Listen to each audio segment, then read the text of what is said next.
It's tough to communicate when you have resources spread all over the place, and that's what's facing the Portsmouth Police Department. But not for long. There's a plan coming to get all police operations in the same place. New at 5:30, 10 on your side's Ava Hurdle talked to the chief about station consolidation.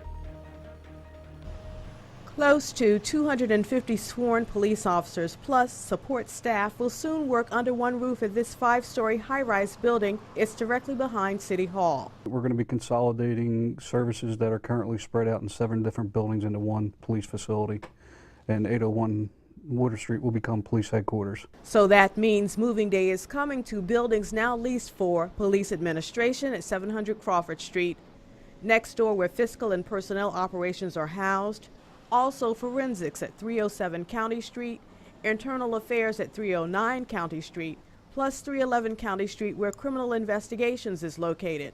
Special operations at 301 Columbus Street is on the moving list too.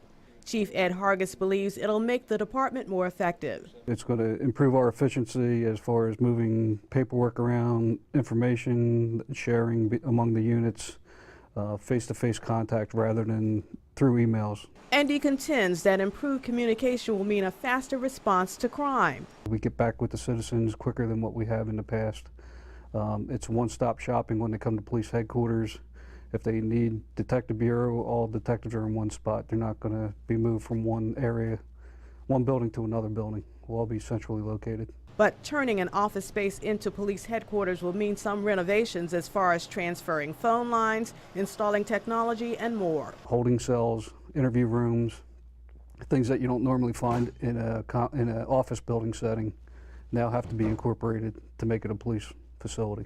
He says records in the Uniform Patrol Command will move from the city-owned 701 Crawford Street location, while booking and processing operations will remain closer to the jail.